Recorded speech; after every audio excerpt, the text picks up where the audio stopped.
Hi everyone, welcome to the first video of this series where I'll be teaching you how to solve a cross efficiently and the way I do it.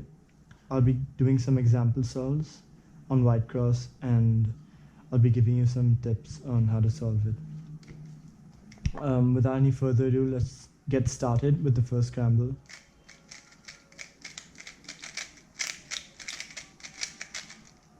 Okay.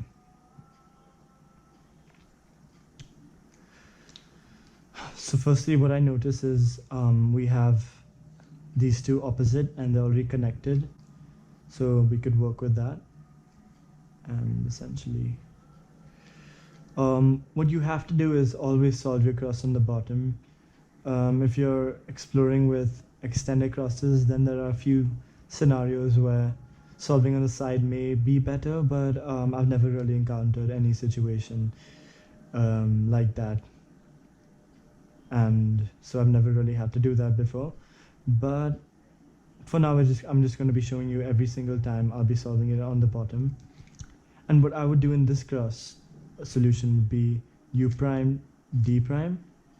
So as we can see that when I do an f prime, these two are matched and this one is opposite. So when I do my f prime, I just need to do a d2 and then bring these down and do an f prime to solve the cross. So essentially, as you can see, this would take literally less than a second to build. And essentially a cross should really not take more than 1.5 seconds, I'd say. If you're going for an extended cross or something like that, then you can go a little bit over a second for it to be efficient, but your cross should not be more than 1 second or 1.5 seconds. And yeah. Okay, moving on to the next example solve. This time I'll be teaching you how I track my first pair while actually building the cross. So we're kind of adding more difficulty into the solve. So let's get started with the next scramble. The scramble will be up on the screen, by the way. Okay. So the cool part about this video is I've really not looked at these scrambles before. Genuinely, I'm just showing you what I would definitely do. It's very obvious to me that this pair has to be used in the cross making process. So here we get to see an extended cross example. And what I would essentially do is, firstly, F, definitely to connect these and make a block. And then I would do D, R, D, R, and then probably insert these. But look, we have this as well, so we can insert it like this, and then we have diag pairs, which isn't the best position to be in. But luckily, if you were to solve this, you would have a really good F2L, actually. So that way you can see it's really important to really capitalize on your opportunities with an F2L, because if diag pairs would give you a better situation, I wouldn't say to really avoid them. So let's go over the cross again. I didn't have to connect this block. I did a D, I did an R, another D, and an R, okay? And immediately put that in. So this would take less than a second, honestly, or maybe 1 second, which is extremely efficient. And keep in mind that I have actually positioned it in a way, I've positioned this in a way that it's going to be in the back right slot. This allows for me to see what's in front of me and what's in my, I get a better view of where the pieces are going to be, and it's quite easy when you solve into the back. So yeah, so essentially that is why I've solved into the back. And that's it with this solution. Moving on to the next cross solution. Last time we got a little lucky and we had a pair to start off with.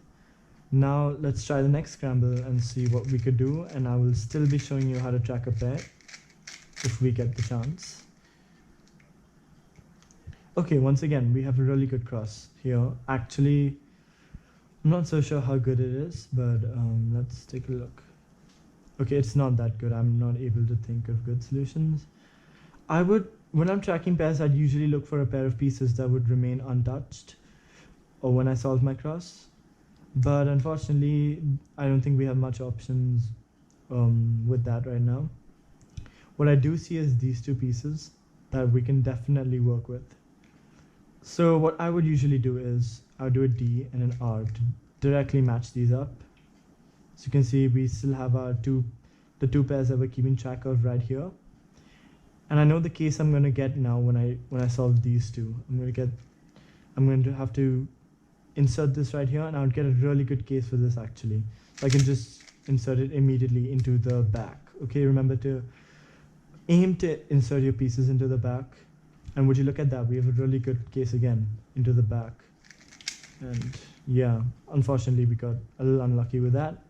You need to look for where honestly, the way I think of it is make a good decision earlier on to get better decisions later on in the solve, to be really strategic with how you are pairing up your pieces and stuff like that. I hope that makes sense.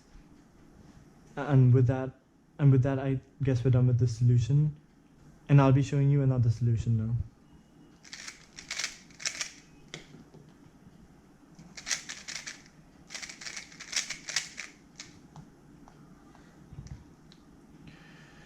Okay, let's look at the next solution. Next scramble.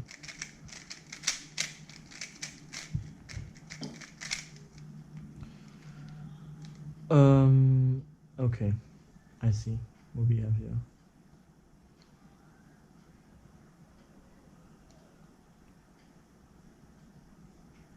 Alright, so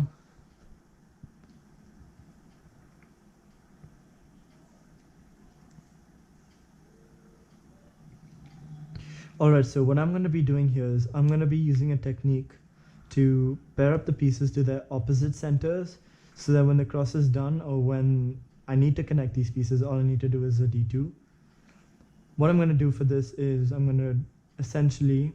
looking at these pairs, because this, even though I feel like it's going to leave me a very bad case, it's going to be remained untouched. And what I mean is they're going to move around, but they're going to be together. So let's take a look at that. What we're going to do is we're going to do a U prime, an R prime, and an F. And that solves these opposites. While I'm doing a D, I'm not going to do a D2 as yet, and an R to connect these, because I still have this pair in. So I'd have to, this edge I mean, I'd have to do a D, insert this, so that when I do another D, these are done. Now do this. And as you can see, we have this, which is really not a good case, but it can be inserted into the back. And don't forget, solving in the back is really important. And since we're in that situation where we can do it, that's what I would usually do in a solve. Once again, I wouldn't really solve this immediately. I would go for this pair, so I can do a multi-slot or some sort of like double slotting. And yeah, that was my solution for this cross. Moving on to the next one. Okay, let's get into our final solution. I mean our final scramble, my bad. Oh, would you look at that? Would you look at that? In fact, for this one, I'm not even going to do an example solve. I'm literally going to solve this scramble and time it right now. I'm going to be back right now.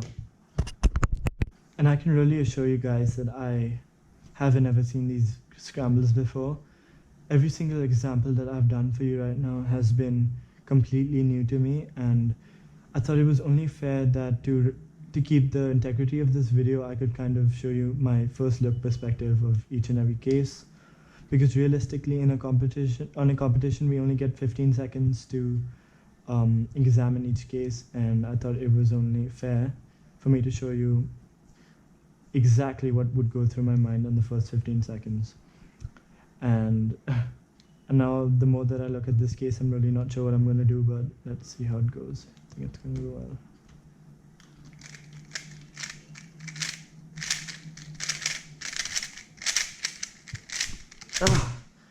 Okay, that was the biggest ever fail in my life. I got a 6.8, it's a +2, and the last layer sucked. But with that, I'm going to conclude this video. I think that was a really good 5-second solve. Like it was, I mean, it was really possible to get a sub 6, but I kind of blew it. But with that, we're gonna end this video, and thank you so much for tuning in. The next video is gonna be coming pretty soon. Thank you so much.